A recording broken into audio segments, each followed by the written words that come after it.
बहू बनी ड्राइवर। मंजित की शादी रोहन से होती है।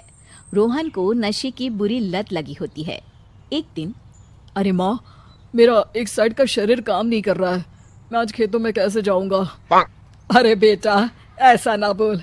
तेरे पापा के जाने के बाद से तू ही घर चलाने का सहारा है। मैं डॉक्टर को बुला लाती हूँ।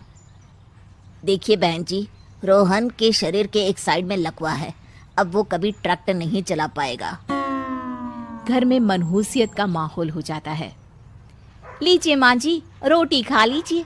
अरे बेटा, मुझे तो भविष्य की चिंता हो रही है।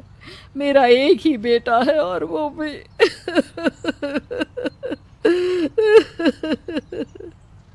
माँ जी, आप चिंता न करें।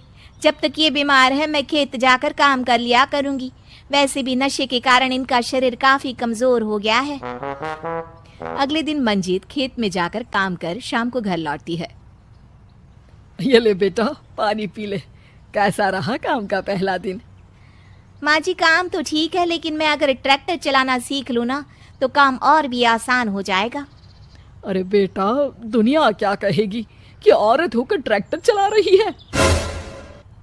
माँ जी, या तो हम दुनिया देख ले या अपना घर, कोई बात नहीं। जब ये ठीक हो जाएंगे तो सब ठीक हो जाएगा। अरे बहू, जरा बाहर तो आना। जी माँ जी।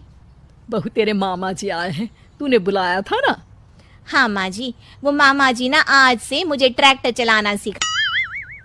मंजित मामा से ट्रैक्टर चलाना सीखती है। वो मन लगाकर खेतों में काम करती है। और एक दिन, माँ जी, पता है इस बार पूरे गांव में सबसे ज्यादा फसल का उत्पादन हमारे खेतों में हुआ है। इस साल तो खूब पैसे आएंगे। हाँ। सास खुश नहीं होती है। वो चुपचाप वहां से जाने लगती है। तभी मंजित उसे रोक लेती है। क्या हुआ माँ जी, आपको खुशी नहीं हुई?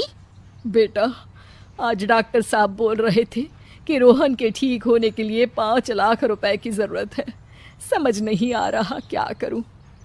मंजित शांत हो जाती है। अगले दिन सास मंजित के पास आती है। बेटा, ये मेरे गहने हैं।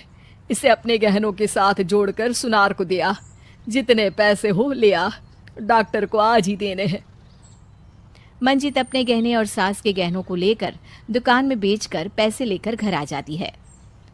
माँ जी, सिर्फ 3 लाख रुपए का ही इंतजाम हो पाया है। बाकी के पैसे कैसे आएंगे? बेटा, अब तो एक ही चारा है, हमें जमीन भी बेचनी पड़ेगी। माँ, खेत बेच देंगे तो खाएंगे क्या? अरे बेटा, कोई दूसरा चारा भी तो नहीं है। रोहन ठीक हो जाए तो वो मेहनत करके इससे भी बड़ी जमीन ले लेगा। सास बहू मिलकर खेत भी बेच देते हैं। अब पूरे पैसे लेकर सास डॉक्टर के पास जाती है। डॉक्टर साहब, ये लीजिए सारे पैसे। बस किसी तरह मेरे बेटे को ठीक कर दीजिए। आपका बेटा ठीक तो हो जाएगा, लेकिन 6 महीने का समय लगेगा। सास बहू सोच में पड़ जाते हैं कि अब तो कोई जरिया भी नहीं रहा जहां से उन लोगों को कमाई हो। अब कमाएंगे नहीं तो खाएंगे क्या? माँ जी, मेरे माता पिता ने लड़की होने के कारण मुझे ज्यादा पढ़ाया लिखाया नहीं, लेकिन ट्रैक्टर चलाना सीखकर मैं कुछ काम करने के लायक तो हो ही गई हूँ। अरे बेटा, ट्रैक्टर अब कहाँ चलाएगी?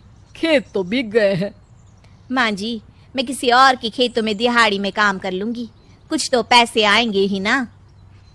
ये कहकर मंजित काम करना शुरू कर देती है। जैसे तैसे उन पैसों से गुजारा चल ही रहा था। माँ जी, पास के अस्पताल से मुझे नौकरी के लिए ऑफर आया है। पैसे भी ये 4 गुना ज्यादा मिलेंगे और अब खाने पीने दवाई के साथ हम कुछ पैसे भविष्य के लिए भी जोड़ पाएंगे।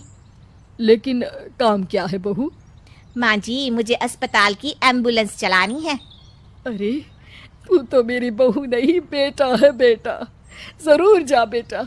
और हाँ, तूने पूरे गांव में एक मिसाल कायम कर दिया कि हर काम हर कोई कर सकता है। उनके लिए लड़की या लड़का होने की कोई जरूरत नहीं। मंजित मन लगाकर काम करना शुरू कर देती है। आगे जाकर वो खुद का एम्बुलेंस भी खरीद लेती है और अब तो उसका पति भी ठीक हो जाता है और सब पहले से भी ज्यादा खुशहाल जिंदगी जीने लगते हैं।